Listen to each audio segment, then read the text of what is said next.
Are we all together? Yeah. Okay. The next item I want to look at is the clash between emerging and establishment religions, the textual evidence.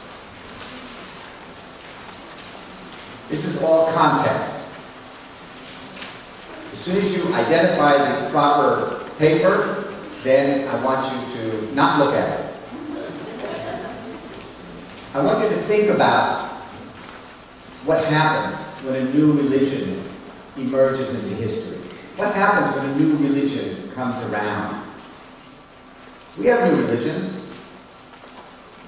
We have a special word for them. What do we call them? Cults. On a good day, sects.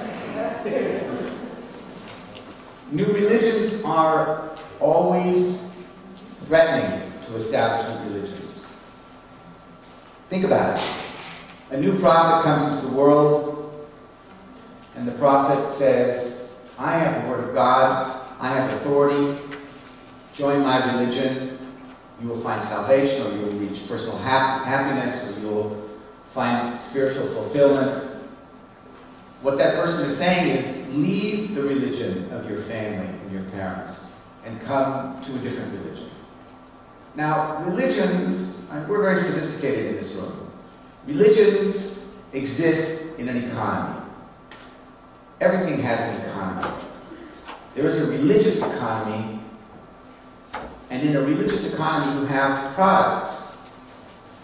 And the products need a certain market share of consumers. I know this vocabulary is really problematic, especially when you're talking about religion. You're talking about spirit and God and revelation and morals and ethics.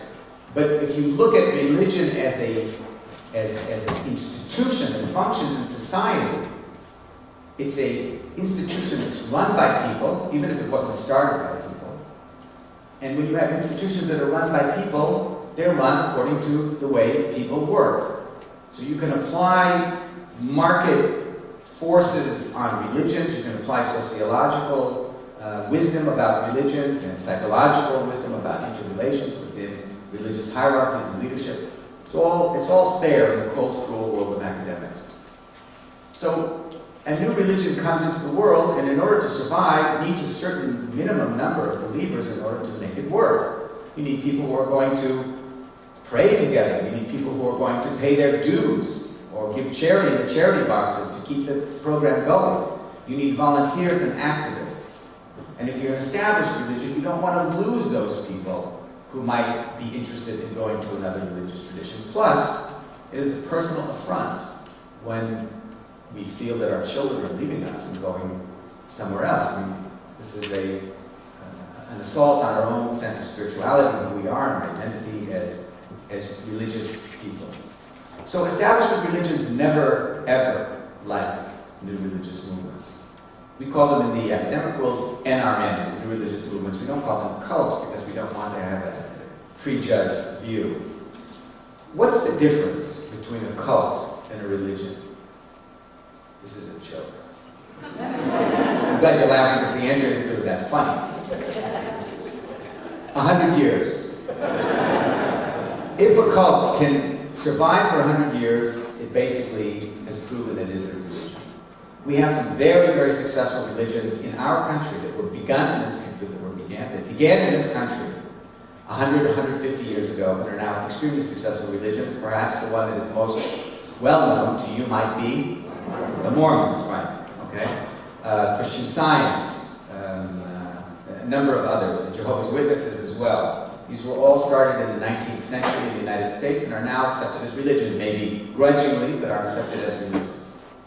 Establishment religions try to, if new religions look like they're going to be successful, try to prevent that success. Usually they don't have to work very hard because most new religious movements implode.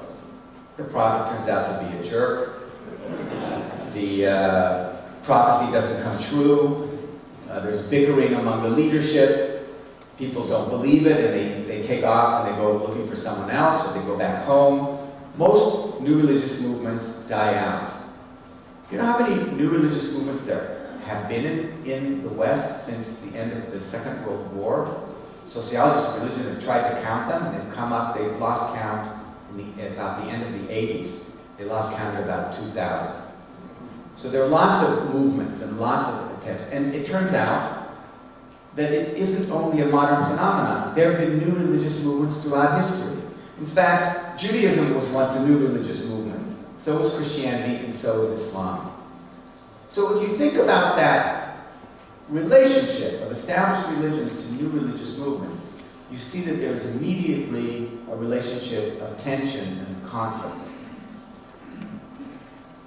So if establishment religions are not successful in really discrediting the religious movement, saying the prophet is not a true prophet, not a real Messiah, the religion isn't a true religion, it doesn't really reflect the Word of God. If that doesn't work, sometimes there's violence. Sometimes there's attempts to destroy the leadership. In the United States, we can be violent in our rhetoric, but in a country in which there's free speech and freedom of assembly, you can't do much more than that. In some parts of the world today, and in most of human history, there hasn't been these kind of protections. So I'm going to say something that's going to be very difficult to hear, but from the historian of religious perspective, it's accurate. The religious establishment at the time of Jesus' life was a combination of Judaism, Jews, and Romans. Pagan Romans, monotheist Jews. Neither of them wanted Jesus to be successful. There were other prophets and other messiahs that had been destroyed. Read about them in Josephus' history. So it's not surprising that the Jewish community would have been down on Jesus, not down with Jesus.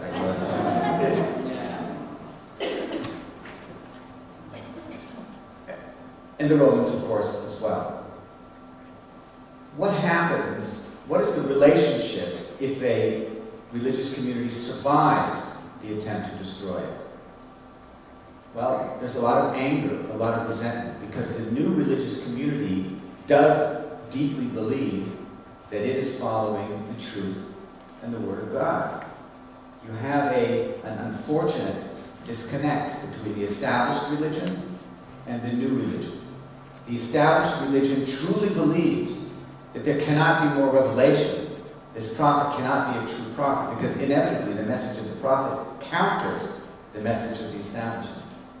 But from the perspective of the followers of the prophet, who truly believe that prophet, and from the perspective of the prophet, who inevitably believes deeply in the person's prophecy, parenthetically, you cannot prove that a prophet is a true prophet or is not a true prophet.